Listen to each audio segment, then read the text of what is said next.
ating lahat. At bago po tayo magsimula, shall we pray? Yes, O Lord, isang napakagandang araw muli ang ibinigay mo sa amin, Panginoon, para kami po ay makapaglingkod sa iyo, O God. That, Lord, as we have offered our lives, as we have offered our hearts and minds unto you, Lord, Father, just occupy us, O Lord, that through your words, O God, kami po ay mapapabago, kami po, Panginoon, ay mapapalakas. Wala po kaming ibang hiling, Panginoon, yun lang kung magamit kami, O God, maging kalugod-lugod kami sa iyo, Panginoon. Because we know, Lord, that our life is nothing without you, Lord. Yes. Our life is nothing without your presence, O God. That's why, Lord, it's our desire that as we have come to serve you and worship you, let it be that your presence will go with us as we come out also later, Lord. Father, we thank you. We just commit everything unto thy hands. And Lord, ako lamang ay iyong instrumento, Panginoon. Gamitin mo lamang ako, O God. Yung salita po ay manggagaling sa inyo at yung kapangyarihan po ay manggagaling sa iyong Espiritu Santo. Ito po ang aming samot dalangin sa pangalan ni Jesus. Amen. Amen. Praise the Lord. Happy Monday, everyone. Good morning, mga Monday. Good afternoon, mga Monday group. Ito mga all-everyday group tayong kasama dito. Bakit hindi na lang kasi mag-full time? Meron bang Monday group sa online, ha? Ang mga online natin, faithful natin silang kasama. Everyday nila tayong sinasamahan sa ating pagsisilbi sa Panginoon. Amen? So, it's good to be back here. It's first time kong mamit kayo kasi I came back here Tuesday. So, nagbiyahe po kami ng Tuesday and I praise the Lord for the 2 years, 2 months in the Philippines. Isang kontrata din ang ibinigay sa akin ng Panginoon sa Pilipinas. And I praise God for new faces na hindi ko po sila na-meet during my time here in Hong Kong. At nandito po tayo at magkakasama tayo muli na magsisilbi sa Panginoon. Amen. Walang iwanan. Sabihin mo sa katabi mo, walang iwanan. Walang magsasawa. Kung magsasawa ka, problema mo na yan. Amen? So, huwag tayong magkasawaan. Amen po ba? Kasi talagang tayo yung pinagtagpo ng Panginoon. Sabi nga nila sa mga love life ng iba, destiny. Praise God. So, ngayong hapon ito ang pag-aaralan po natin. Ay, of course, tungkol po sa kalooban ng Diyos sa ating buhay. Of course, whenever we come into the presence of the Lord, there's no other reason kung bakit tayo nandito but to be pure before God. Amen? To be pleasing before the Lord kasi walang kaligtasan. If the Lord's favor is not with us and it's not in us, wala pong kaligtasan. Maaring nandito tayo, buo tayo pumapasok, every now and then, every day off, ay nandito tayo. Pero kung hindi natin nakakamutan yung buong kaligtasan at buong favor ng ating Panginoon, wala pa rin, hindi pa rin tayo makakapagbago. Amen? At yan po yung delikado, yung akala mo ay okay ka spiritually. Pero in the end, ang maririnig natin na judgment from the Lord is, sorry, I never knew you. Amen? So, habang wala pa po ang Panginoon, let us make sure na ang mapapakinggan natin pagdating niya is, well done, my good and faithful servant. Come into my rest. Ang ganda, no? Kung yun ang mapapakinggan natin sa Panginoon. Kaya, habang wala pa siya, at habang may pagkakataon pa po tayo mga kapatid, let us make sure that we are doing well in our service to God. Bakit po ba? Alam niyo sa Genesis chapter 1 verse 26, ito yung isang palaging alam niyo si Bishop po mag-preach, hindi mawawala si Genesis 1:26, hindi mawawala si Matthew 7:21.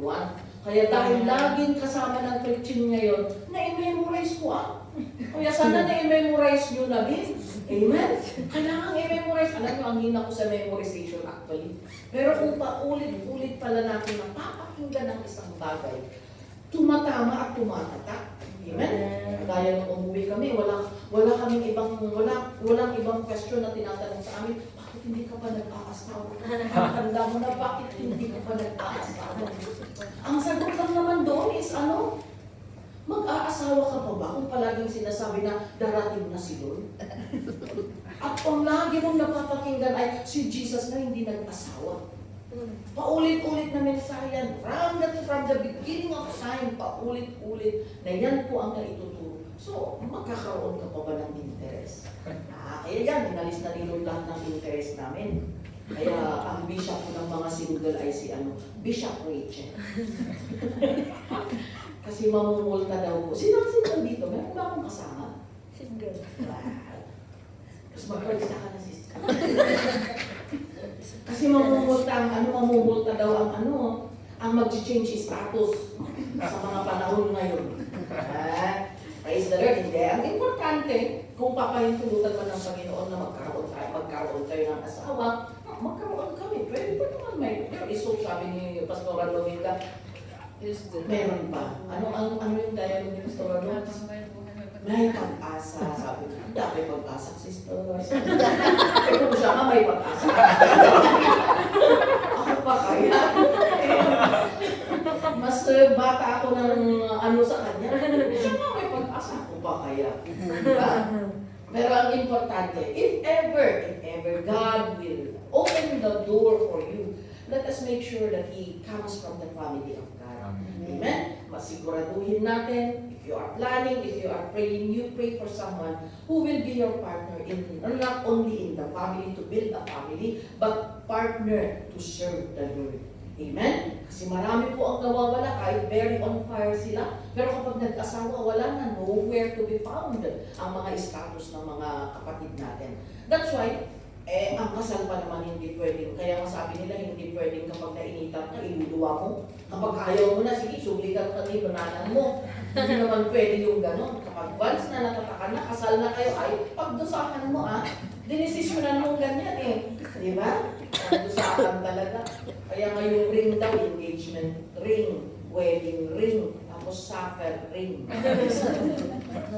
Kaya yan. Ipanalangin natin kasi hindi pwedeng basta-basta na lang yan. Amen?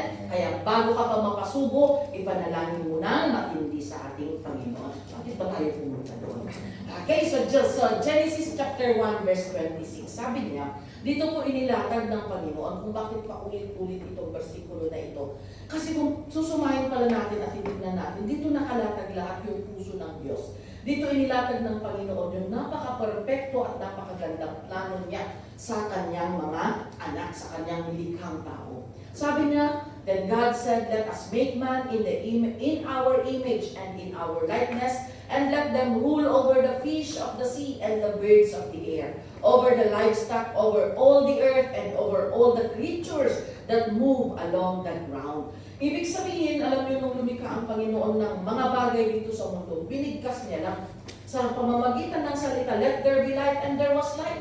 Let there be animals, let there be sun, let there be moon, let there be... Puro binigkas niya lahat ng mga nilikha niya at nagkaroon, natupad. Amen?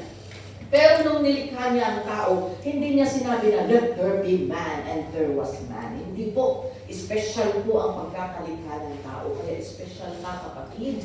Amen? Ano man po ang itsura natin, huwag natin pag-istragalan yan dahil yan ay talagang, yan yung forma na pinili ng Panginoon sa ating lahat. Amen? Dahil ginamit ng Panginoon ang kanyang kamay, sariling kamay, para likhain niya tayo. Kaya tignan ninyo, napakaganda ng pagkapares-pares ng mga parte ng ating mga katawan. Bakit tinatanong natin, bakit hindi na lang dalawa ang bibig, isa sa taas, dito sa bawal yung isa, Ang pangit naman. O kaya yung ilong dito sa gitna. Ang pangit, di ba? Pero ang ganda ng pagkakapares-pares ng Panginoon, pati yung position, ang ganda-ganda. Kaya huwag natin palitan, kaya huwag yung masyadong paggigilan ang inyong mga kilay. Minsan, ibinubura tapos itinataas o kaya ibinababa. Huwag natin palitan yung pagkakaporma ng ating Panginoon. Amen? Kaya napaka-espesyal po ng pagkakalikha ng Diyos dahil ginamit niya, pagkakalikha sa atin ng Diyos dahil ginamit niya mismo ang kanyang kamay. Kamay mismo ng Panginoon. And after He created man, ano ang ginawa ng Panginoon? Hinipan niya, ibinigay niya, ibinugan niya sa ilong ng putik na ito na kanyang nilikha, ang kanyang sariling hininga. He breathed into the nostrils of man the breath of life, and that is no other than the Holy Spirit of God. After He breathed the breath of life, then ano ang sinabi ng salita ng Panginoon? Sabi niya, then the man became a living being. So ibig sabihin na until ang tao ay magkaroon at mapuspos ng Espiritu Santo ng Diyos, that man will become a living being. Kung hindi napupuspos at hindi po pumapasok or hindi po nananahan ang Espiritu Santo ng Diyos sa atin, we are not a living being. Maaaring physically we are alive, alert, kumikilos tayo, pero spiritually we are dead.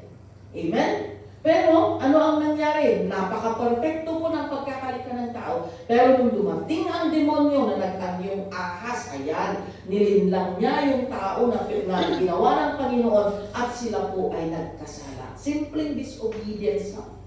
Sabi ng Panginoon, pwede kayong kumain sa lahat ng mga punong kahoy, bunga ng punong kahoy dito sa Garden of Eden. Pero pwera lang yung pinagbabawal, the tree of the knowledge of good and evil. Yan, for the time being, very obedient. Hindi nila talagang, hindi sila interesado sa bunga. Dahil sabi ng Panginoon, if you eat from it, you will surely die. Kaya sabi nila, ay, kung kakain tayo dito, ikamamatay natin. Kaya naitatak yan sa kanilang isip. Pero nung nalinlang sila, nung inutos sila ng demonyo, nung titignan na ni Eva yung bunga, ay, appealing naman na. It became appealing to the eyes. Sabi niya ganyan, nainganyo siya, naging interesado siya. So, ganun din po ang kasalanan. Minsan, alam natin kasalanan, alam natin mali. Pero sometimes when the devil comes to talagang lilinlangin ka, hindi ka tigil. Subukan mo kaya. Di ba? Hindi, subukan mo, okay yan. Tapos nung titignan na natin yung kasalanan, ay bakit parang ang sarap nang gawin?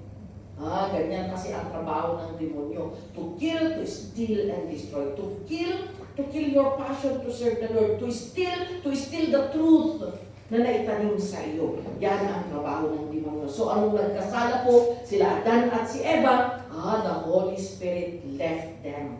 Yung hininga ng Panginoon na ibinigay niya for them to become a living being, umalis na. That's why they died spiritually. Buhay sila dahil nagkaroon pa nga ng Cain at Abel hanggang sa generation natin. Pero yung mga tao na sumunod sa kanila, they were spiritually dead. Bakit? Dahil wala na yung Espiritu Santo ng Diyos. But we praise the Lord because Jesus came. Dumating po si Jesus para sa ganun ay ipakita sa atin kung paano tayo babalik dahil yun ang plano ng Diyos. Alam nyo, sa dami ng kasalanan, from that time on, yung mga Israelites na sumunod, ang dami nilang kasalanan, ang dami nilang mga pagkakamali sa Panginoon. Nagalit pa nga si Lord during the time of Noah. Nasabi niya, pinagsisisihan ko na ako ay gumawa ng tao. At He was about to destroy the whole mankind. Pero nakita niya si Noah, isang matuwid na alagad ng Diyos. Kaya sabi niya kay Noah, for the sake of Noah, na righteous man, for the sake of him, imbis na sisirain niya na lahat, pero dahil lang sa isang matuwid na tao na masunurin sa Panginoon, sabi niya kay Noah, gumawa ka ng isang malaking bangka at pumasok kayo doon at mag-akay ka pa. Pumasok kayo doon sa punang iyong pamilya para hindi kayo mamamatay, hindi kayo kasali sa disaster na ipapataw ko sa mundong ito. Kaya tinupad naman ni Noah. And for a time being, si Noah nag-akay. Sabi niya, halina kayo, pasok tayo dito dahil uulan daw ng maraming araw at maraming tubig ang ibubuhos ng Diyos. Pero ano ang ginawa ng mga tao? Pinagtatawanan nila si Noah. Ay, baliw naman ito. Paano tayo mamamatay? Ang laki ng mundong ito. At ginawa nila yung mga kasalanan na hindi kalugod-lugod sa Panginoon. Nagpakalulong sila sa mga kasalanan. Ano ang nangyari? God cannot turn His face from His word. Kapag sinabi niya, He will surely do it. It will all come to pass. Kaya masabi ng salita ng Panginoon, kahit yung pinakamaliit na kuwit sa Bible, it will surely come to pass. When the Lord said it, whether it be blessing and disaster, it will surely come to pass. Kaya yung sinabi niya na paninira niya sa tao dahil sa kanilang kasalanan, ay talagang ginawa niya. So, ibinuhos niya ang maraming ulan for how many days na nagkumulan, ayan, binaha ang buong mundo. At lahat ng tao na hindi pumasok sa malaking bangka, sila po lahat ay namatay. Amen? Yung pamilya lang ni Noah ang nakaligtas. At sabi ng Panginoon, it will be the same in the coming of the Lord. Do you know that Jesus is coming soon? Amen? Kaya nga tayo nagsisimba di ba? Ano ang reason kung bakit tayo nagsisilbi sa Panginoon? Ano ang reason kung bakit tayo every Monday na nagdi-day off kayo ay nandito kayo sa kaanan ng Diyos? It's because Jesus is coming soon and He will come to take His people to be with Him in the kingdom of God in heaven. Amen? Hindi naman siguro tayo basta nagsisimba na dahil wala tayong karason-rason.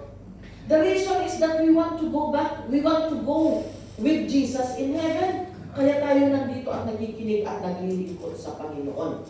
Kaya yan po, pero sabi ng Panginoon, it will be the same in the coming of the Lord, sabi niya doon. People will be lovers of themselves. People will reject the Word of God. People will reject pagtatawanan nila ang salita ng Diyos. Kaya kahit preach tayo dito, kahit pa nagsalita tayo ng salita, kahit pa isigaw natin ang salita ng Diyos, ang may mga tao pa rin na, adula amin dayta, kung kunada, amok dayta.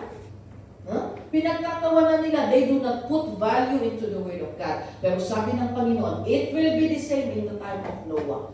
People will be lovers of themselves. People will laugh at the warnings of the Lord. People will laugh at the Word of God. Pero ano ang mangyayari? Only those who will obey God will enter the kingdom of heaven. Amen? Hindi po biro ang impyerno. Hangang ang iti impyerno kakabsat. The thing is, ang problema, kahit wala pa ang Panginoon, ang problema, hindi naman natin alam kung kailan naman tayo mamamatay. Buti sana kung mag-stop over tayo sa ospital. Para at least may dadalaw pa na magpaparemind sa'yo na, pagkararagkan, pakawanan mo nila kayo mo, pakawanan dagiti na kabasol ken ka. It's good kung may stop over sa hospital. Because we have a samsambut ministry. Meron tayong samsambut ministry. Ano yung samsambut? Ano ang samsambut sa sambuton? Iti Tagalog. Habulin mo yung huling hininga ng pasyente. Hahabulin nila yung huling hininga ng pasyente. Bakit? Kapag namatay yan at hindi man lang nakapagsisi, alam na this ang destinasyon. And we cannot do anything more.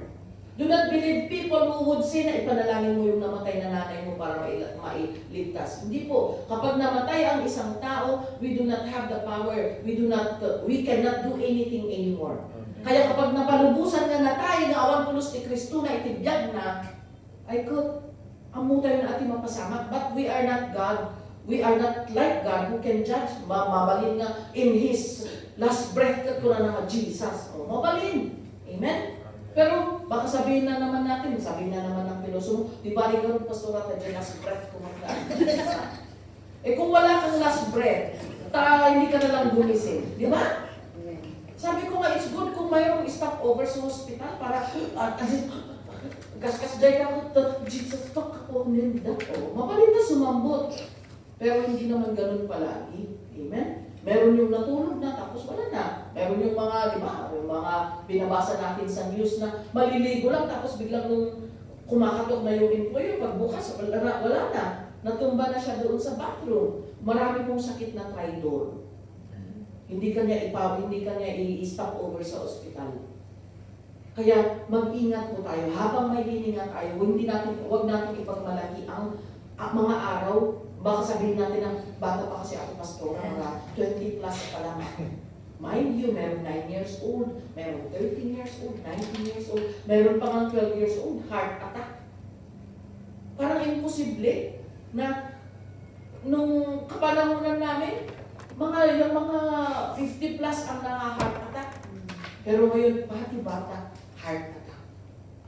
Amen? Kaya tingnan natin, pasama na po ng pasama ang mundo. We need to really be serious in our service to the Lord. So, ang pinag-uusapan po natin, how can we be back in the image and likeness of God? Ito po yung original na pagkakalinga ng tao. In the image and likeness of God, ibig sabihin, in the image of God. At yung image po ng Panginoon, hindi po yung physical image na matangkad, maputi, mataba, o kaya hindi po. Yung character po ng Panginoon. Yung kung saan, yung espiritu po niya ay nananahan sa atin. The goodness of God. Yung quality po, yung kapangyarihan po ng ating Panginoon. Yung humility. ng ating Panginoon. Yan po ang gusto ng Panginoon na maibalik lahat po sa atin sa pamamagitan ng Kanyang Espiritu Santo. So paano po tayo? Paano tayo makakabalik? How to be back in the image and likeness of God in order that we will be qualified to enter the kingdom of heaven. Unang-una, in Matthew chapter 25, iisa-isahin natin, the whole chapter yan. Pero we will just keep jumping, we will just go at random, chapter 25, verse 1 hanggang 46, but we will just go at random. So, unang batayan po ng Panginoon, ito po yung parable of the 10 virgins. Alam ko po na panakinggan na ito, na-preach na natin ito ng maraming beses, but it's good to be reminded. Amen? Talagang paulit-ulit lang ang maipipreach kasi iisa lang naman ang Bible natin. Walang volume 1, volume 2, volume 3, iisa lang. Kaya talagang iikot at iikot at iikot ang preaching. Pero every time na nauulit, merong mga revelation na idinadagdag ng ating Panginoon. At nauulit-ulit para gawin natin. Amen? Kasi kung minsanan lang na naituturo, hindi natin nagigets. Yung ibang tao na kahit 10 beses mong turuan, wala pa rin, hindi nila nagigets. Merong isang pastor daw na nag-lead yung kanta na As David sing in Jehovah's sight. Ay, sing ba? Jump. In Jehovah's sight. Tapos na ganyan. Paulit-ulit, yun lang ang kanyang nililit. Sabi ng mga congregation, Pastor, my verse 2. Pastor, sinising niya sila. Pastor, verse 2. Pero ayaw ng pastor, jump pa rin.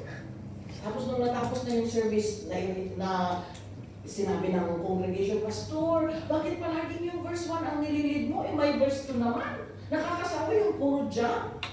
Tapos sabi ng pastor, paano tayo mag-verse 2? Yung verse 1 na hindi nyo ginagawa. Diba? Hindi kayo nag-jump Paano tayo pupunta sa dance? Paano tayo pupunta sa ibang aspeto? Kung hindi nagagawa yung verse 1. Ganun din sa salita ng Panginoon. Hanggat hindi nagagawa ang salita ng Diyos, hindi po tayo lilipat.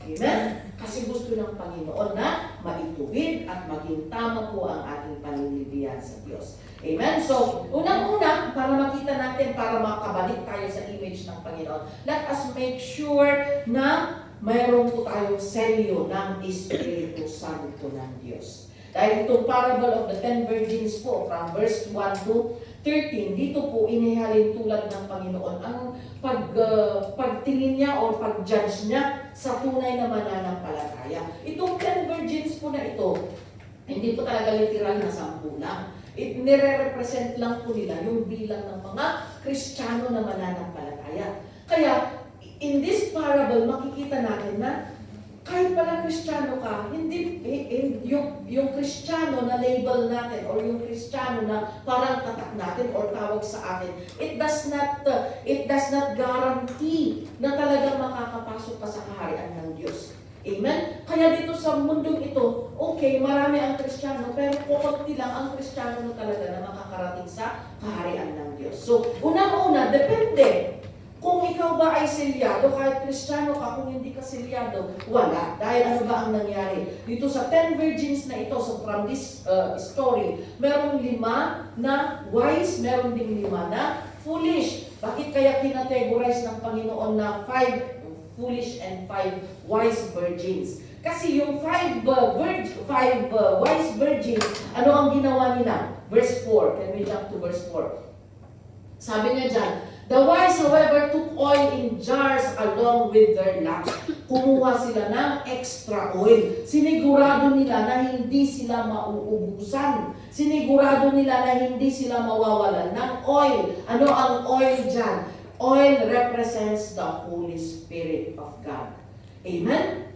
Sinigurado nila na everyday silang sumasalot, sinigurado nila na napuno yung kanilang lampara at meron pa silang extra. Yan, kaya kapag wise ka pala, kapag alam mo, medyo advance kang mag-isip.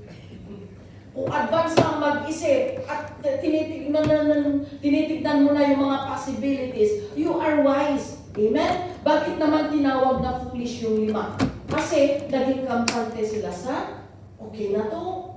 Okay na siguro ito. Mapalinan. Kunada. doon tayo minsan natatalo eh. Yung akala natin, okay na siguro itong dala, babaliin na. Eh nung nakarating na tayo doon, eh maraming araw pala ang ano. Yan, kukulang tapos utang-akman. Di ba? Naging marami na namang mga paghingi at ano na naman doon. So, yun po mga kapatid, naging foolish sila kasi naging kampante sila sa, naging they trusted na okay yung kanilang pagsisilbi sa Panginoon. Pero ano ang nangyari in verse 8? Tignan po natin ang verse 8. The foolish one said to the wise, yan.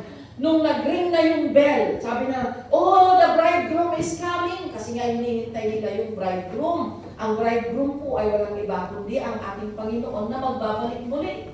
Kaya sinulat ko ang kwentong ito para ipakita na sa atin beforehand. May advanced knowledge na tayo how it will be in the coming of the Lord. Hindi natin alam, walang nakakaalam kung kailan po babalik si Jesus. Kaya in this parable, tignan ninyo, akala nila darating na agad. Pero hindi pa dumarating, kaya medyo naidlip sila ng konti. Eh biglang nagtumunog yung trompeta. Oh, the bridegroom is coming! Come and meet him! O so nagbumangon silang lahat sa takbuhan. Eh yung mga foolish ones ay umaandap-andap na yung liwanag nila kasi maliit yung baon, konti lang yung baon nilang oil. Pero yung mga wise, ayan, ang lakas ng apoy, kaya nung gumising na sila, ay, takbuhan papunta para i-meet yung bridegroom. Eh yung mga foolish, umaandap yung kanilang lampara. Sabi nila, pahingi naman ng oil ninyo, kasi nauubos na yung oil namin. Ano ang sabi ng mga wise? Tignan nga natin sa next verse. Ano ang sabi ng mga wise? No, they replied, they may not be enough for both of you, or both of us, and you. Instead, go to those who sell oil and buy some for yourselves. Ano po ang punto na makikita natin dito? Sa pagdating po ng Panginoon, it's not the time na mag-acquire ng oil. Huwag natin sabihin na, di ba, ni Pastora, tayong tunong-tuumay ni Apo Diyos, sakto ka karakararag, sakto ka dawa-dawat, ti, Espiritu Santo. No! It is very clear there. Humihingi sila, ikanda kami magtanipurang ti oil ni. Ano ang sabi ng mga wise? No, it is not enough. Kung kayo bumatag, punta kayo, kumuha kayo, bumili kayo ng oil nito sa ibang nagtitinda. Ano ang ibig sabihin nito mga kapatid? In the coming of the Lord, it is not the time na humingi or kumuha ng oil. Habang wala pa ang Panginoon, this is the time. The chances are na mag-acquire tayo ng oil of the Holy Spirit is the time na wala pa ang Panginoon. Pero kung nandun na, judgment na agad. Wala na yung sinabi niya, o sige, last 2 minutes. Wala! Judgment na agad-agad. Wala kang oil, di iwan ka. May oil ka, pasok ka. Ganon lang. Amen? Kaya huwag nating sayangin ang mga pagkakataon. Habang may pagkakataon po tayo na makinig ng salita ng paano ba tayo magkakaroon ng oil? Hearing the message of the Lord. Reading the Word of God. Obedience, worship, prayer. Habang may pagkakataon tayo, gawin po natin ang mga ito. And by your prayer, God is moving. When you are worshiping the Lord, the presence of the Lord, sabi ng kinakanta natin, the Lord inhabits the praises of His people. While you praise God, the presence of the Lord comes.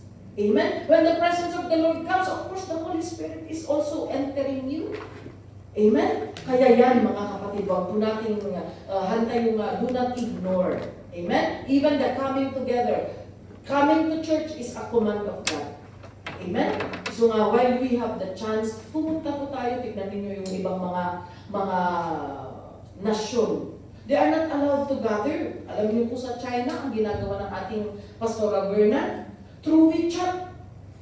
Sa WeChat, tagpo 1 minute lang ang pwedeng i-send mo na voice. Hindi kagaya sa Messenger na, as long as you want.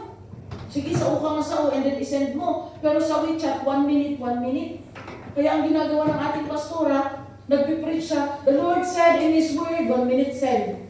Pindot mo ulit, ganito, 1 minute send. So kung 1 hour yung preaching, 60 minutes yung, 60 na tagwa 1 minute yung nakasend. And paano naman yung on the other end na nasa China naman? 1 minute by 1 minute, pipindutin mo. Kung gusto mong pakinggan yung next, pipindutin mo ulit yung next na recording. So tignan ninyo. Pero tayo dito, nandito po tayo sa Hong Kong. We are so privileged that we have the all time. We have all the time. Merong isang missionary. Kasi sa other nations, communist country sila. They are not allowed to have other religion than the religion of the country. So ang Christianity under the ground ang kanilang mga ginagawa, hindi lantaran. And so may isang tao na dahil nabibilang ko sila kung magbabasa sila ng Bible, nabibilang ko sila kung magkikinig sila sa preaching, wala, hindi pwede. Kaya ang ginagawa nila, yung Bible, hindi pwedeng ipadala nila na ganito dahil obvious na Bible, di ba? Kaya ang ginagawa naman ng mga kasamahan nila, itinatype sa paper. Para hindi obvious na Bible, para, di ba, kung nasa common ban lang, malay ko, sulat lang, sulat ng pamilya, gano'n. So, tinatype nila yung mga Word of God sa piece of paper. At yun ang nilalagay nila sa mga, binibigay nila sa mga kasamahan nila na nabilanggo dahil sa salita ng Panginoon. At yung mga nakareceive naman, ayan, dahil uhaw na uhaw sila sa salita ng Panginoon, sa kababasa nila sa nakasulat sa papel, na i-memorize nila. Kailangan i-memorize daw nila talaga kasi i-confiscate na naman yung papel. Kaya bilisan kapag na-receive nila, i-memorize na nila kaagad yung mga nakasulat na verses. Tapos nakalaya itong nabilanggo na alagad ng Diyos dahil sa salita ng Panginoon. At na-meet niya ang isang missionary na galing sa Amerika. Tapos sabi daw ng missionary, kasi nag-church sila, nasa labas na sila. Sabi ng missionary, sige, buksan natin ang ating Bible sa 2 Peter chapter 1 verse 2, sabi daw niya. Tapos yung isa, dahil malaya na nga yung nabilanggo na dati na yun, hawak niya yung Bible pero ibinigay niya doon sa katabi niya dahil walang Bible yung katabi niya. So wala siyang hawak na Bible. Pero nung sabi ng missionary, okay, let us open our Bible and let's read it together. So binasa nilang lahat pero napansin ng missionary na walang hawak yung isa, pero nababanggit niya na i-recite niya yung verse na sinabi ng missionary.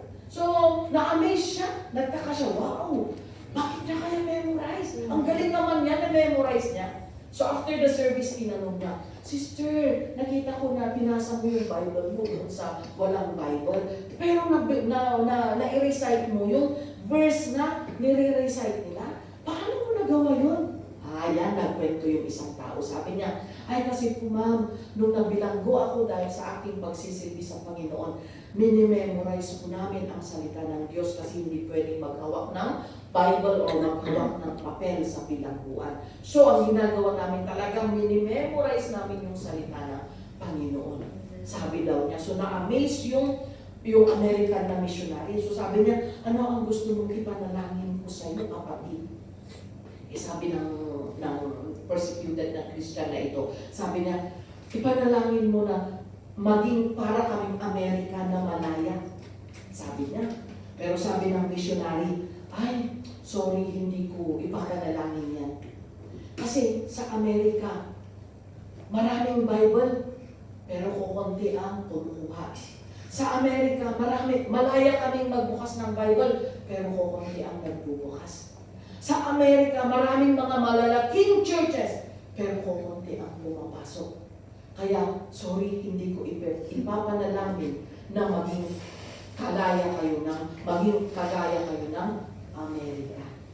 Mas maganda nang manatili kayong ganyan. At least buo at intact yung inyong commitment sa Panginoon. Amen? Ano ang ibig sabihin nito mga kapatid? Let us not miss the chance. Habang meron, sige, pundot-pundot tayo, kita nyo di pandemic. Nung pandemic, ipinagbawal po ang gathering. Amen? Kaya ang ginawa natin dito sa church, ang daming kurtina. Kasi just in case, ma-raid tayo. Kasi nagre-raid ang mga authorities during that time. In case na ma-raid tayo, at least meron tayo nire-reason out na, naka-cover naman ako ng may sarili naman akong kurtina. Kaya yung offering namin sa ilalim ng kurtina namin hindi nadala kasi hindi nga pwede ang mag-face-to-face. But we praise the Lord dahil natamnan ng salita ng Panginoon ang mga tao natin, ang mga kapatiran natin, that even at that time, hindi po sila nakalimot sa Diyos. Amen? Kaya importante, habang mayroong pagkakataon, it's time to acquire oil. Amen. Kasi that oil will measure or will qualify you. The measure of your oil will be the qualifying factor kung ikaw ba ay makakapasok sa kaharian ng Diyos o hindi. Kaya yung mga on the way, nabibili pa lang sila, ay dumating na yung bridegroom. So na-late sila, pinagsarahan sila ng pintuan at sabi ng Panginoon, sorry, I never knew you. Kaya unang-una, magpapuspos po tayo ng Espiritu Santo ng Diyos. Paano? By our obedience. Pagpapabautismo po sa tubig, hearing the Word of God, baptism in water. Bakit magkakonect ang baptism of water and baptism of the Holy Spirit? Kasi when Jesus was baptized, nung pag-ahon niya sa tubig, nagbukas ang langit at bumaba yung Espiritu Santo ng Diyos. At after na bumaba yung Espiritu Santo ng Diyos at pumasok sa Kanya, ano ang sabi ng Panginoong Ama sa langit? This is my Son, whom I love. Kaya, in order for the Holy Spirit to come back to us, we need to be baptized with water and with the Holy Spirit of God. Kaya kung may mga kapatiran pa man, pati sa online mga kapatid, huwag na natin hantayin na itantantan. Huwag nating sabihin na doktrina ang water baptism. It is a very important command of God, mga kapatid. Because when Jesus was baptized, heaven was opened and he saw the Spirit of God coming down like a dove. And a voice from heaven says, this is my Son, whom I love, and with him I am well pleased. Kaya, mga kapatid, napakabigat po na bilin ng Panginoon ang water baptism. Kaya mag-obey po tayo. And of course, yung Holy Spirit ng Panginoon. Ano pa ang magiging batayan at sukatan ng Panginoon para makabalik tayo sa image and likeness of God? Kung itutuloy natin ang chapter na yan, starting from 14 to 30, ito naman, ano ang makikita natin dito? This is the parable of the talents or bags of gold. Dito naman makikita natin na ang Panginoon, in verse 14, starting from verse 14, ang Panginoon, halintulad niya ang pagsisilbi sa Panginoon sa pamamaraan ng ganito, a man was going away in a journey, pero tinawag niya yung tatlong servants niya, tapos binigyan niya sila ng 5, 2 at 1 na talent or bags of gold. Hindi po yung talent dito it does not mean yung talent na magsayaw or kumanta, hindi po. Or talent na magtumbling, hindi po. Talent is, these are yung treasure or bags of gold. In other version, the parable of the bags of gold, sabi niya. He gave 5 talents of money. So you see, ipinagkatiwala ng Panginoon ang 5 na talents of money, another 2 talents to another one, and another 1 to sa isa. And each according to his ability, then he went on his journey, umalis na siya. And nung bumalik siya, ayan, nag-report na yung mga tao. Yung nakakuha ng 5 talents of money, sabi niya, ini-invest ko, at yan, nag-gain ako ng 5 more. Yung dalawa naman, sabi niya, Lord, Master, sabi niya, yan, in-invest ko yung 2 talents ko of money na ibinigay mo, 2 bags of gold of money na ibinigay mo sa akin, and now it gained 2 more. Pero yung isa na nga lang ang naibigay sa kanya, hindi pa niya ginamit. Ano ang ginawa niya? But the man who had received the 1 talent went off, dug a hole in the ground, and hid his master's money. Nagalit ang master, sabi niya, iisa na nga lang ang nakuha mo, hindi mo pa ginamit, hindi mo pa in-invest para nagka-interest, kagaya ng nakakuha ng 5 at 2. Ano ang ginawa ng servant na ito na nakakuha ng isang talent? He dug a hole in the ground. Ano po ang ibig sabihin nito, mga kapatid? Ginamit niya sa makabundong pamamaraan. He dug a hole in the ground. The ground is the part of the earth. The ground is the part of this world. Naging worldly siya. Hindi niya ginamit para sa ganon ay mapapurihan ang ating Panginoon. Kaya yan, mga kapatid, yan, salamat sa Panginoon na ituturo po sa atin ang pag-worship sa ating Panginoon. At through the Word of God, nalalaman natin na ang pagsamba ay hindi lamang po sa bibig lamang. Alam niyo ang sabi ng Panginoon, "My people worship me with their lips, but their hearts are far away from me." Ano ang ibig sabihin? Kumakanta tayo ng hallelujah, praise the Lord, kinakantahan natin ang Panginoon, pero walang action. At alam niyo po, ang isang action ng pagsamba sa Panginoon ay ang pagbibigay po natin ng kung ano ang nararapat sa Kanya. Kaya we are exhorting offerings, our tithes and offerings, pero marami ang nagagalit. Marami ang nagagalit dahil sa kakulangan ng kaalaman. Ang tithing po at pagbibigay ng offering ay bilin po ng Panginoon at yan po ang susi kung paano po tayo pagpapalain ng Diyos. Kaya kung maiintindihan lang po sana natin yung Malakay 3:10, yung Malakay 3:10, mga kapatid, laging yun ang ginagamit para i-exhort ang tithes and offerings. But you know, there is a deeper meaning in that. Tithes and offering, Malakay 3:10 is about reconciling with God through giving what is due Him. Hindi lamang yung pagbibigay ng ating tithes. Tithes is not just giving your 10%. Tithes is reconciling with God. Basahin ninyo, "Return to me and I will return to you," sabi ng salita ng Panginoon. Bakit tayo babalik sa Panginoon? Kasi tayo yung lumayo, naputol yung relationship, na-cut off, nawala yung relationship. We became enemies of God because of our disobedience. We became strangers to God because wala tayong relasyon sa Kanya. Pero sabi ng Panginoon, God opened the door. Sabi niya, "Return to me and I will return to you." Sabi ng mga tao, bakit? Paano kami magbabalik sa iyo, Panginoon? Ano ang sagot ng Panginoon? Through tithes and offerings. Kaya ang tithing po, hindi lamang yung 10% lang basta tayo idisulita. Your tithing is reconnection to God. Amen? We become connected with God. We praise the Lord for the 10%. Buti nga hindi 90% at ikaw ang 10%. Amen? Kasi ano ngayon no 90% tibagi ni ako Diyos ko 10% tibagi tayo. Di kakakaroon naman yung awanan ni Exirbi. Yeah? But God is just. He is just asking for the 10% of our income in order for us to be reconciled with Him. Konektado tayo kay Kuana. Remember that it is God who gives us the ability to produce wealth. That is in Deuteronomy 18:18. Nakunana, it is God.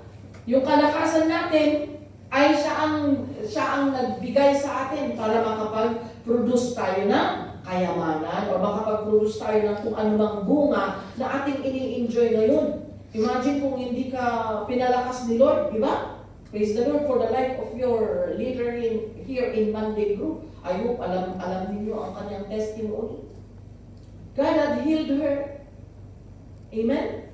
Kung hindi siya pinagaling ni Lord, wala Baka nandun na sa Pilipinas o baka wala na.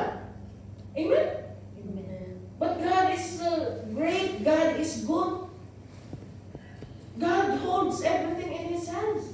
Our death, our health, our everything is in the hand of the Lord. God is in full control of everything. Wala po tayong kapangyarihan, wala tayong kakayahan. Zero talaga. Negative pa. But God is good na tayo mga kapatid ay pinapalakas niya so that we can produce the wealth that we have. But let us not remember Him. Amen? Kaya wag po natin ipagkait sa Panginoon, wag po natin pagdamutan ang ating Panginoon sa kung ano ang nararapat na para sa Kanya. Amen? So yan po. And yung pinakalas na part ng chapter 25. So yung second, yung una natin na how to be back into the image and likeness of God. Unang-una, make sure that you have the seal of the Holy Spirit. Pangalawa, make sure that you have a heavenly investment. Make sure that you are investing for heaven. Haan nga, wala, para sa project. Aanin mo ang bahay kung hindi mo kasama si Lord. Amen? Look at what is happening now in the US. Yung sunog na yun, ang lalaki ng bahay, ang gaganda, ang gagara, ang mamahal ng mga sasakyan. But everything went into ashes. Amen? Everything turned into ashes. Kaya lahat ng bagay, kaya sabi ng Panginoon, do not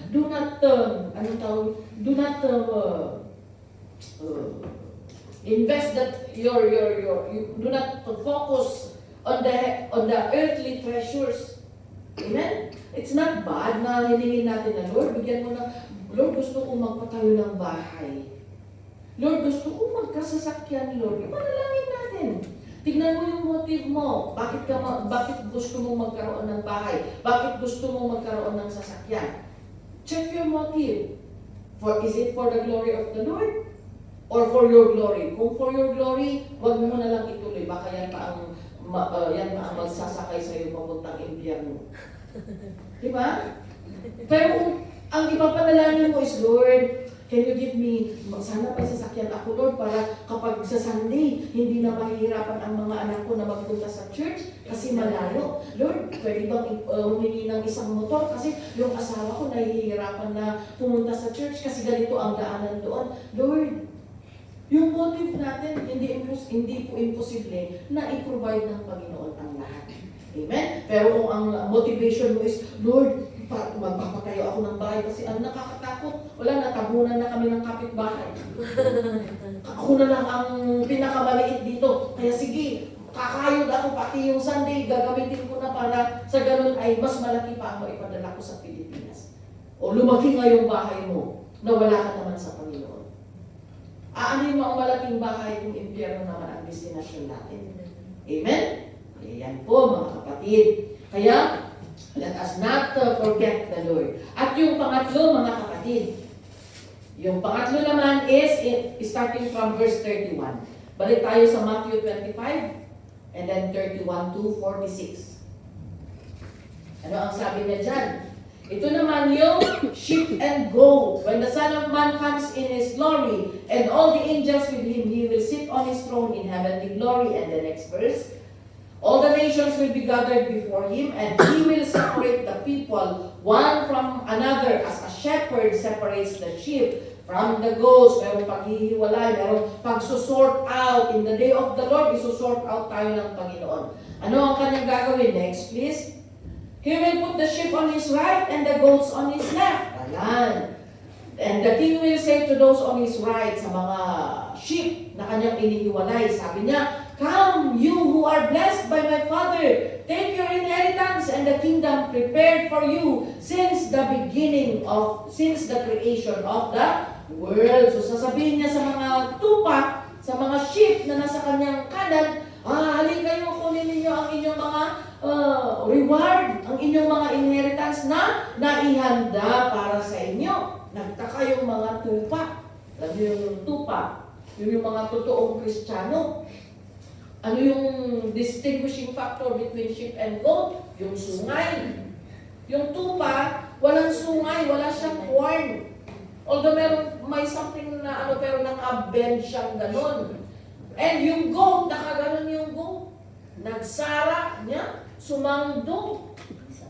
Ano? Kaya inihiwalay niya. Sabi niya sa mga nasa kanan, halik kayo, kunin niyo ang inyong mga inheritance, the reward na nakahanda sa inyo. The eternal life na ipinangako ng Panginoon sa inyo. Ano ang sinabi ng mga nasa kanan? Sabi nila gano'n, bakit? Sabi, itinuloy ng Panginoon, kung titignan natin yung next verse. Bakit pinagpala ng Panginoon yung mga nasa kanan? Kasi sabi ng Diyos, sabi ni Jesus, kasi nung nagutom ako, binigyan niyo ako ng pagkain. Nung nauuhaw ako, binigyan niyo ako ng maiinom. Nung stranger ako, wala akong kakilala. Nung newcomer ako, you invited me in. You entertained me. Nag-show kayo ng hospitality. And next verse, please. And when I needed clothes, you clothed me, you provided. Para sa ganun ay hindi ako namigin. Nung nagkasakit ako, inalagaan niyo ako. Nung nabilanggo ako, binisita ninyo ako. Ano ang next na tanong ng mga nasa kanan? Sabi nila. Then the righteous will answer him, Kailan? Kailan ka namin nakitang nagugutom, Panginoon? Kailan ka namin nakitang nauuhaw? Kailan ka namin nakitang na ospital? Kailan ka namin nakitang stranger? Kailan ka namin nakitang nabilanggo? Ano ang sagot ng ating Panginoon in the next verse? Then the king will reply, I tell you the truth, whatever you did for one of the least of these brothers of mine, you did for me. Ano ang ibig sabihin ng Panginoon dito sa parable na ito? Kung ano ang ginagawa natin sa ating kapwa, ginagawa din natin sa Panginoon. Kaya ang pangatlo, mga kaibigan, na punto para po sa ganun ay makabalik tayo sa image and likeness ng Panginoon is that we need to make sure that we are involved in the Great Commission. Kailangan maging involved tayo sa Great Commission. Ano ang kung titignan natin yung picture na gustong iparating ng Panginoon is that we go out to see people outside. At kung paano natin sila tatratuhin, ganun din ang pagtrato natin sa Panginoon. Many people are hungry outside. Hindi lamang po yung hungry na yung kanilang tiyan. They are hungry of love. They are hungry of people who will care for them. They are hungry of the Word of God. Amen? Spiritual hunger. Ano tinatawag dita na awan iti kapya, iti puso da, awan iti peace of mind da. Kaya nga maraming nagpapakamatay dahil lang sa depression. They are deprived of peace. Bakit? Ang dami nilang mga problema sa buhay. Kaya sabi ng Panginoon, oh, when I was hungry, you gave me food. When were you hungry, Lord? Sabi niya, whatever you did to others, you have done it for me.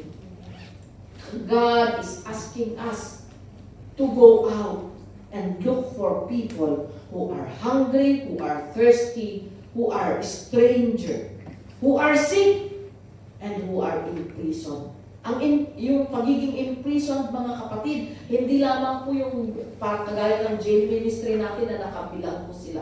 People are sometimes imprisoned in their past. Lalo na kung napakapait ng kanilang nakaraan. Nakabilang po sila doon, they cannot move out. Bakit? Yun yung nakasara. Yung bitter past nila, yung bitter na pinagdaanan nila sa kanilang buhay, doon sila nakabilanggo. Sa kasalanan, naging kumunoy. Amen? Hindi ko man naranasan na makaapak ng kumunoy. Pero accordingly sa mga naka-experience, when you get to step on that, hindi ka na makalabas. Kahit itry mo pa ng itry na makalabas, hindi ka, mahirapan kang makalabas sa kumunoy. And it's the same. You know, the bondage of Satan is sin. Kapag ang isang tao ay nag-grip ng kasalanan, parang kumunoy na, gusto man niyang makalaya, hindi niya magawa, hindi siya makalabas. And people are sometimes in bondage of these kinds of spiritual prison na nilikha ng demonyo para sa kanila. That's why we need to make sure that we go out. Kaya ang tema po natin last year is John 15:16. Nasabi ng Panginoon, God has chosen us, God has appointed us na maging instrumento niya to bring the good news to others. Kaya ito po mga kapatid, ito po ang programa natin ngayon. And even this year, the same, fruit-bearing po. Ang fruit-bearing mga kapatid, it's not only for free believers to double their numbers. It's not for free believers na para maitantan or para ma-glorify tayo. Ay, mag-free believers na 1,000 members na hindi po. The passion of our bishop, the heartbeat of our bishop is like the heartbeat of God, that He wants all men to come to repentance. He wants to redeem all men. Pero, kagaya ng ginawa ni Jesus na after He went from village to village, alam niyo ang model ng evangelism, si Jesus mismo. Jesus went from village to village, that is in Matthew chapter 9 verse 35 if I'm not mistaken. Jesus went from village to village, spreading, telling the good news, and healing the sick.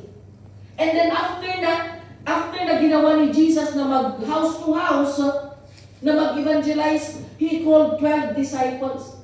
Pumili siya ng 12 disciples at sila yung dinisciple niya para pumunta na mag-evangelize din. After the 12 disciples, here comes the 72 others.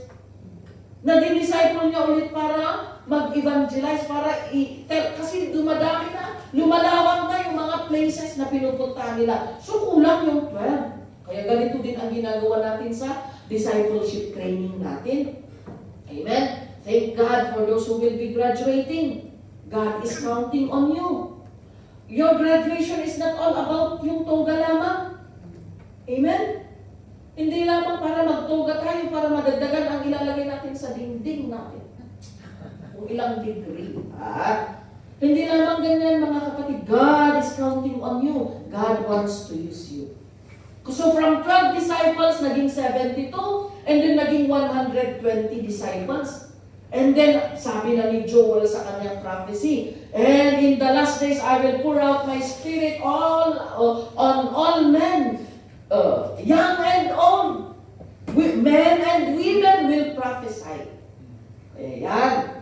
Kaya may mga nagsasabi na, bakit kaya ginagamit nila ang mga babae sa pulpito? Bawal naman. Hindi po.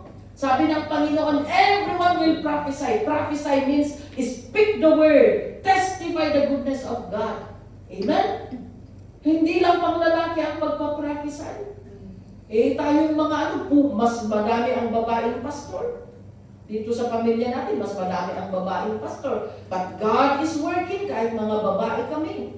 Amen? Kaya huwag po kayong maniwala sa mga nagsasabi na dapat lalaki lang ang tatayo sa pulpito. Hindi po. Ang sabi ng salita ng Panginoon, all men, I will pour out my spirit among all men, young and old, men and women will prophesy the goodness of God. Amen? Kaya after the 120 disciples, sabi na ng Panginoon, I have chosen you and I am appointing you to go and bear fruit. Tayo na po ang kasunod, tayo na po ang sumunod, tayo na po ang gagamitin ng Panginoon na magiging kasangkapan niya o instrumento niya para ipalaganap ang kanyang kabutihan. Amen? That's why we are called to do the Great Commission of God. When we obey the Great Commission of the Lord, I'm sure that we can be back in the image and likeness of God. Amen? As we obey the Word of God, as we obey the Lord, yung command ng Panginoon, ayan, we will be pleasing in the sight of the Lord. Amen? So nga, iprograma tayo kakabsat is talagang paiigtingin natin, palalakasin natin yung ating pag-aakay. Ano? We need to share the goodness of the Lord. Even if you are young in faith, you pray. Pray that God will give the passion to you. Huwag tayong makontento na ikaw lang ang nananampalataya. Kontento ka ba na ikaw lang ang papasok sa langit? Yung sinanay mo, si tatay mo sa impyerno, okay sa'yo? Si kuya mo, si ate mo, yung asawa mo, yung mga anak mo, yung kapatid mo, yung aning mo, yung mga relative mo, okay sa'yo na sa impyerno sila, ikaw lang ang nasa langit? Yung huwag tayong pumayag. Amen? Huwag tayong pumayag mga kapatid. We need to share the gospel to other people. And while, ang hirap pastora, yung pamilya ko talagang napukilan na pag-aari pastora. Never mind. You obey God. You know, ang prinsipyo ng ating mahal na bishop. When you do the concerns of the Lord, God will do your concerns. When you focus your concerns on the concerns of the Lord, it will be God who will focus on your concerns. Kaya kung pagano ang pamilya mo na hihirapan kang i-evangelize, you evangelize other people and let God be God in your family. Amen. And that is what is happening. Diba? Sige, obra tayo lang obra, evangelize tayo lang evangelize, akay tayo lang akay, stop. Testify tayo nga testify. Share the good news to other people. Hindi mo namamalayan yung ginagawa mo, ginagawa ni Lord din sa pamilya mo through other people. It's not necessarily na ikaw ang gamitin ni Lord. Just be faithful to God. Amen? Kaya mga kapatid, ito po ang gagawin natin as we continue to serve the Lord. Let us make sure that we are part of the Great Commission of God.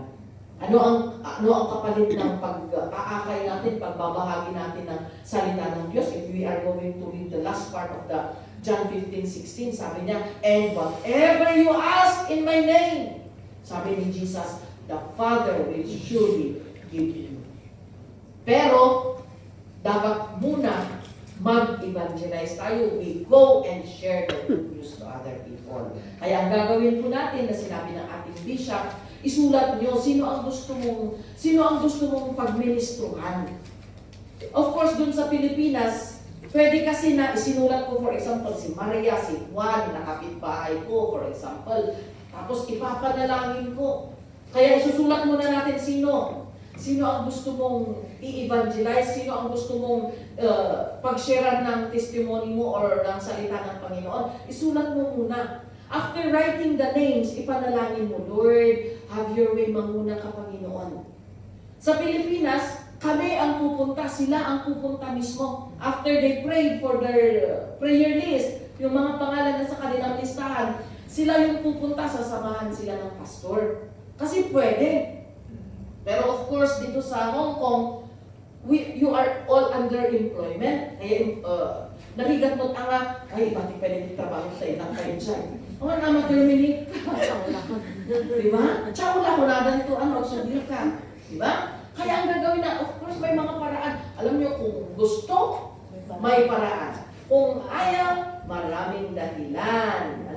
Kaya, ang gagawin natin, yan, maglista ka pa rin. Kahit hindi ka makapunta na physical, ilista mo pa rin. Kahit nasa Pilipinas, nasa Canada, nasa mga lupalok ng mundo. Ilista mo pa rin yung prospect mo na gusto mong sharean. Tapos ipanalangin mo. After na ipanalangin mo, may messenger naman, di ba? I-text mo siya, hi sister, kumusta ka? Alam mo, ang kaibuti ng Panginoon. Alam mo, pwede bang mag-video call tayo ng kahit 15 minutes? Kailan ka ba free? Mag-video call lang tayo ng kahit 15 minutes. And then after, sasabihin niya yung free time niya, may sasabihin ako sa iyo. Alam mo, mahal ka ng Panginoon. Kasi lang tinubrugi na. Amen? Kung hindi siya naging interesado, okay lang, don't be frustrated, talagang ganyan. Amen? Kung naging masungit siya, talagang ganyan. Kasi ang evangelism sabi ng Panginoon, I am sending you among wolves. God is binigyan na tayo ng heads up ng Panginoon na, ay, kung mag-i-evangelize ka, you will be encountering wolves, mababangis. Kaya ekspektaro mo nga, haan nga amin na pag-ministro, amot na singkutin ka. Adang inauyong. Adang ay, adulaan, ibagbagam. Pinindot na dyan end call. But at least you have tried. Meron kang i-report kay Lord na, Lord, I tried, pero binabaan ako ng phone. At least, inaramid mo. Diba? Ginawa mo. Kesa yung wala tayong i-report dahil we never tried. Pero huwag kayong magpangunahan ng takot. Nagkabutbutong na yung uncle ko na uyo. Kaya, baka hindi niya tanggapin. Huwag kayong pangunahan ng takot.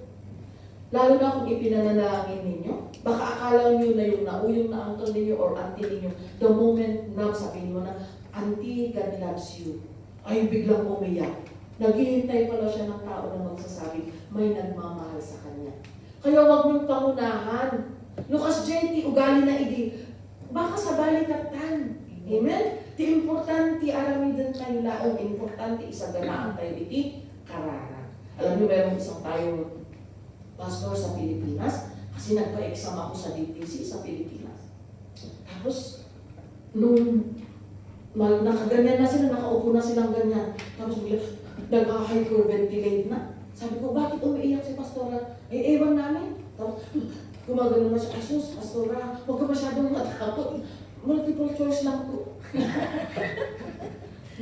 Napangunahan siya ng takot. Kaya nag-hyperventilate siya. Gumagano na, Asus, natatakot ako, baka ikamatay niya, Mari. Tapos ako yung nandun. Kaya sabi ko, ay, Pastora, dito ka muna, relax ka. O sige na po, Pastora, hindi ka na po mag-e-exam. Sige po, hindi ka na po mag-e-exam. Ayan, nagkalma-kalma siya nung sinabi ko na, okay, Pastora, kahit hindi ka na po mag-exam. Kasi mahirap naman, medyo matanda na din kasi siya. Kaya mahirap naman na pilitin natin. So sabi ko, it's okay, Pastora, pass ka sa exam. Dito ka lang po sa tabi. Tapos, syempre ayoko naman na hindi niya ma-experience. Kaya nung nakita ko na medyo nakarelax na siya, sabi ko, Pastor, halika, tabihan mo ako, i-dictate ko yung, babasahin ko yung tanong sa'yo, tapos i-explain ko. Para medyo ma-relax yung kanyang damdamin at mawala yung takot niya. Kaya, nag-e-exam yung mga iba doon, sabi ko, halika, Pastor, ako yung magbabasa ng question mo, tapos i-explain ko sa'yo para maano ba yung confidence niya ng konti. Kaya umupo siya sa tabi ko, tapos sabi ko, the founder of Free Believers. The founder of Free Believers. Siyempre, binalibaliktad ko ang spelling ng mga pangalan. Tapos, nasasagot naman niya. Nasasabi niya yung mga tanong. Tapos sabi niya, ay, madali lang pala. Tapos nung natapos siya nag-exam, sabi niya, lesson learned. Wag pala nating pangunahan ng takot. Kasi akala niya ang hirap-hirap. Ang dadali ng mga question. Kaya, nung nag-check na ako, isa siya sa mga highest. Wow. Pero kasi napangunahan ng takot. Ginudge mo na kaagad. Tapos alam nyo, yung fear, the fear not to do the will of God comes from the enemy. Amen. Kung yung takot ay yan, yung takot na nasa iyo ay humahad lang para gawin mo ang kalooban ng Diyos, sigurado ang takot na yan itinanim ng demonyo. Yes. Kaya mamili ka, yung takot ba na galing sa demonyo ang mamumuno sa iyo, or yung boldness na galing sa Holy Spirit ang mamumuno sa iyo. Yan, mga kapatid. Amen? So it's just a matter of gifting everything to God and let God be God in everything that we do. Ang importante, magpaggamit po tayo sa Panginoon. Amen. Amen? As we touch others' lives, God will touch your own family. Amen. So this is the message for this afternoon. At sana po mga kapatid, maging willing po tayo na magpagamit sa Diyos. Amen? Amen. Kaya ayaw ko na maglista po kayo. Ipakita, ilista tayo. Tapos, ito ang listahan ko, Sister Jonalyn. Ito ang listahan ko. Tapos, sa group talk ninyo ng prayer, di ba? Ito yung prospect ni Sister. Ipanalangin natin. The more na mananalangin na tao, the more na mas mabisa. Amen. Amen? The prayer of the righteous man will be blessed and will come to pass. Amen? So, mga kapatid, magpatuloy tayong maglingkod sa ating Panginoon. And bago ko ibalik sa MC natin, tayo po ay manalangin.